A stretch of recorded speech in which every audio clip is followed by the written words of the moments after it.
អ្វីម្លេះទ្រូងបងស្ទើរប្រេះព្រោះតែនួនល្អ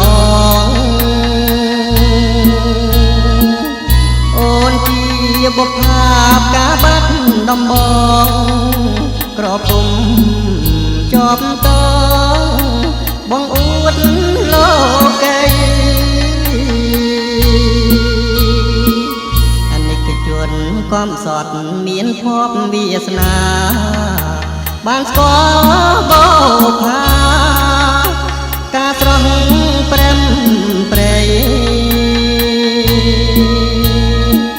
ស្ពានដែកស្ពានថ្មជួយភ្ជាប់និស័យតើជាសាងសីស្រីហើយនឹងបងស្ពានស្ដាស់ស្រះកែវបងចាំមិនភ្លេចសូរិយារៀបលិចយើងបានសាសងវត្តកំពង់ព្រះយើងអត់ធូបសងនាងតាភូមិដងជួយចាំសំដីអវាលបាយចានរិញច្រានរូបខ្ញុំទាំងចិត្តក្រៀមក្រំអរារីងរេប្រត់ពីគូស្នេហ៍ឃ្លាតពីបរិយបើមាន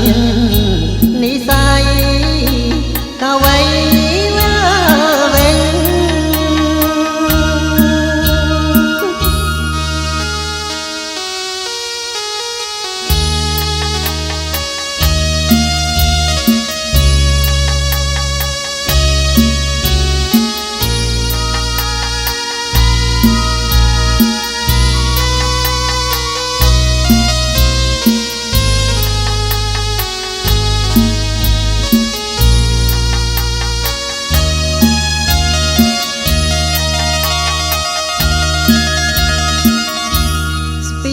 វិញស្ដាស់ស្រះកែបងចាំមិនភ្លេចសូរិយារៀបលិចយើងបានសាសងវត្តកំពង់ព្រះយើងអុចធូបសង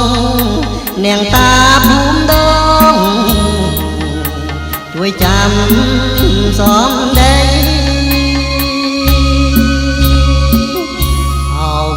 បាយចានរិញច្រានរូបខ្ញុំទាំងចិត្ត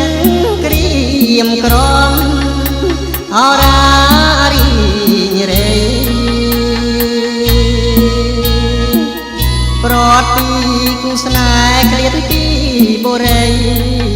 បើមាននិស័យក៏វៃ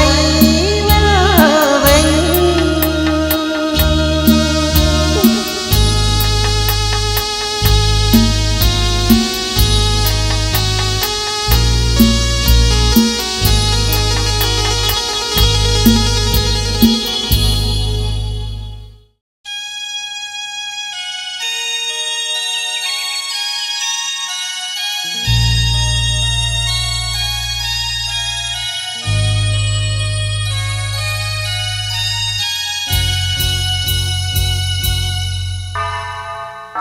នឹងឡើងកាលណាខ្លោចសាគ្មានលហើយ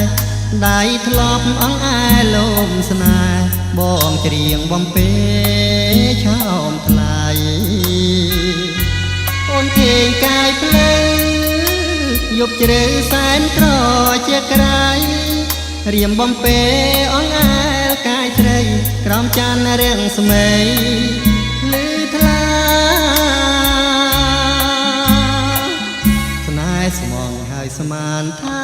បានអេបនិតចងក្រងវិញខ្សែជីវិតរួមស្នេហ៍រួមស្និទ្ធភាំងក្ដីសង្ឃឹមថាបានជួបឋានសួគ៌ក្នុងលោកី តែកម្មកាយកំណាចអប្រ័យរញច្រានទាំងក្តីរំពឹងស្រណោះគ្រាថ្លំថ្នាំងថ្នមអង្អែលួងលោមរួមស្នេហ៍ភាំងក្តីលើបងឃ្លាតឆ្ងាយពីកាយស្រីព្រមកាមលោកីទឹកដីឲ្យយើងប្រត់គ្នាបងឃ្លានពីពើតែចិត្តនៅចាំទោះជារាប់រយខែឆ្នាំក៏រៀមស៊ូចាំមិនភ្លេច10 ឆ្នាំកន្លងបងនៅចងចាំជានិច្ចបុប្ផាអូននាងកុំកែកិច្ចចាំជួប